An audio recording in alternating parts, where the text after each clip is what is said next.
Man, this is a special day. The Rich Room welcomes a very close friend of mine.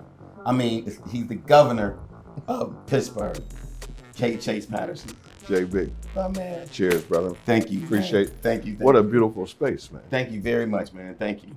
It's inspired by all the great times and adventures that we've shared. I can see that inspiration in a lot of ways in this room. Yeah. So Chase Patterson, that we affectionately call Chase, and he is a very influential person in the city. He's probably top 40 under 40, top 50 under 50, top 60 under 60.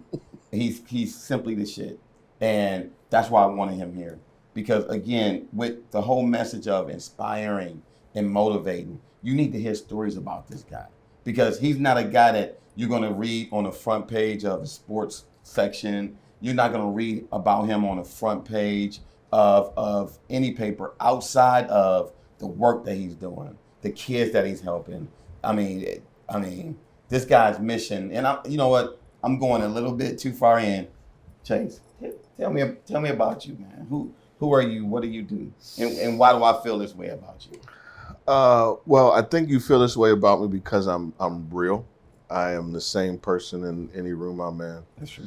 I'm a Pittsburgh guy, born and bred. Never lived anywhere but Pittsburgh. Pittsburgh Public Schools, University of Pittsburgh. It's just my city. I love it. I'm proud of it, and I try as best as I can, as often as I can, to do work that makes it a better place for people that look like me. Yeah, and you do at a very, very high level, man. Very high level. So what do you do? How do you make your money? Well, I make my money in a couple of ways. The legal way, no. But I lead a charter school in Larmer. 350 kids, most of them Black. Black-led school, Black-founded school in a Black neighborhood. So I get to go to work every day and see myself and young people. Yeah. And unfortunately see some disadvantage that kids just need help with. Sure. And so, my job is really to close the gaps in a lot of ways, not just academically, but to make sure the young folks have an opportunity beyond what they see in the neighborhood around them. Yeah. So do you feel when you're working with kids, and we know that all communities have a family problem, do you find yourself, stepping into the role of a parent, or maybe not as a parent, but showing, love or attention as a parent to some kids?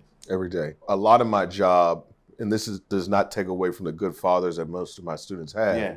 But a lot of my job is to be the chief dad in charge. Really? To parent these young folks the same way I parent my son, who is a student at my school, right? Oh, really? So yeah. So again, I'm real, right? I couldn't have a school and send my son somewhere else and tell everybody it's the best school in the city. That's why I like you. So, but yeah, it's hard work. It's great work, and I'm loving. I've been doing it now. I've been CEO now for 8 years. I'm in my 8th year. And I'm just looking forward to the next evolution of what that means. Yeah. So how does that look? Because again, we didn't even talk about, the club, all of those things, man. So let's talk about, let's go back. Let's go back. Let's go back. Yes. Let's go back to Savoy. Yes. Let's go back to Savoy. So Savoy, restaurant in Pittsburgh, created by myself and the owner, Chuck Sanders, who was my man. And I talk about Chuck a lot, man, because that's one of the guys that I owe a lot to. You know what I mean? Me too. That's a guy who, and I don't really like tell the story, but while we were working for Urban Mortgage, a company that him and Jerome started. They brought me in to run the Pittsburgh and Detroit office with his sister Gloria. And one day I came in town and he was just talking to me. We were sitting in the office and he looked at me. He was like, "Man, John, you know what? You underestimate yourself." I'm like, "What are you talking about?" He was like, "Dude, you really underestimate yourself." As soon as I took that to heart, that's when I started to soar. Yeah. Because I knew that, you always can't play the background. Yeah. You got to be selfish. It's got to be about you to at some point, you know, you still owe the world a debt, but it's got to be about you to make the move, to do the things, to try to be successful. Yeah, man. My life lesson is nobody works for free. Yeah. Everybody gets paid. Yeah, that's it. And that we all win. And he to this day is the exact same way. And so he's who brought us together. Yeah. The experiences that I've been able to cultivate with you and Chuck changed my life, man. Put me in rooms that I would not have been in if it were not for the two of you. And so I'm grateful on that front. That anytime I pick up the phone and call, you answer. A lot of folks send you the voicemail, call you back in a couple of days. Both of you answer, and I'm greatly appreciative for that. And I pay it forward to young folks that are now, doing what y'all. I'm doing what y'all were doing for me with young cats now. So it was a blessing. It is a blessing to have y'all in my life, man. But, whew. We got some stories. Yeah, I want to talk about one in particular. We don't want to incriminate anybody. Yeah. But we're fans of the Steelers. Of course, Jerome is my brother. I mean, that's another guy who is my younger brother, but he leads. I mean, his business acumen is insane, man. I talked to him and it's just incredible. But he played with the Steelers. Mm-hmm. The Steelers are playing. He's already retired. He's gone. The Steelers are playing the Dolphins in Joe Robbie Stadium. In Miami. In Miami. Live. Yep. Club Live is in the stadium. And yep. we're Live regulars. Yes. They know us. Yep. They know us. Yep. So everybody. 90-degree weather. 90-degree weather.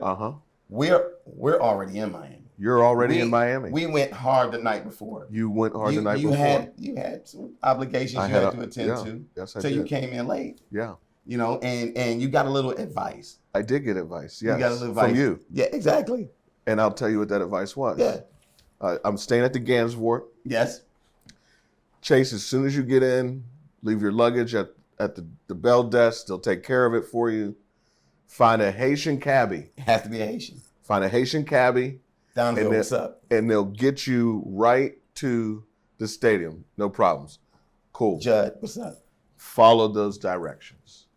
Found a Haitian cabbie, and we got right on the parkway. Of course. And that motherfucker ran out of gas. He ran out of gas. So we get a call. Dude, Chase is on the freeway. They ran out of gas. Yeah. What? Yeah. So he's like, I'll drive, you push. Talking to me. I'm like, man, it's fucking 90 degrees out here. Are you paying him? I'm paying him. Okay. Okay. Right. So I push this cab. It was the van too. I'm pushing the van off the ramp so that it goes on the parkway, on 90-degree weather. Yes. Push it off. Damn. He gasses up. Now, at this point, this was before Uber. There was no Uber, so I couldn't ditch him and call it Uber. Right. Get in the cab, finally get some gas. We get to the stadium, and he says, $40 and X cents. I said, fuck you. There's no way. Fuck no way you getting a penny from me. No, you owe me $40. So then I get to the game. You guys are cool. You've been in the AC. I'm hot as hell. Who's drunk? Who passed out? Is Jimmy passed out? Jimmy's passed out. Jimmy's passed out. And Live in the stadium. But I think I missed the game. I think I got there, the game was over. Game was over, but it turned out to be a fantastic trip. I met a lot of great people. That's a classic Chase story, man. Yes. Classic. Oh, man. Listen, we still talk about that, man. Oh, I don't know why the hell did I say get a Haitian. He said get a Haitian cabbie. Because you They'll can get you there. You can negotiate. Well, he tried it. He tried it. So listen, man. Again, I love you, man. You again are one of those people that I'm close to. I don't have to see you for 10 years, and when I see you, it's Chase. That's my brother. That's family. You know what I mean? I refer people to you. I throw your number around like it ain't shit. Just so if you hear somebody calling, it's because I'm trying to help them, and I know you're gonna help them. Thank you. I would love to talk to some of the younger people that you work with, man. Just to hear their stories about you. You know what I mean? Yeah. So I want to officially welcome you to the Rich Room, baby. I'm so glad to be here. Get richer and richer every time I'm Yes, around you, that's brother. what we do it. Listen, again, K. Chase Patterson. He's the man. You can follow him below. We're here at the Rich Room. Look below. We're on Instagram, Facebook, TikTok, Twitter, shitter, bitter, all that shit. Listen, again, we're here to try to help, and we want you to learn from our stories. You know what I mean? I am a product of my failures, by no means. And you can ask my family, and they'll tell you that. But through those failures, you know, success was born. So continue pushing. Give everything you got. Be like this dude, man. Be like this dude, because I love him. My man. Love you, bro. Shit, my dog ain't straight A's. Yeah. He good at my boy. He good at your butt? Here.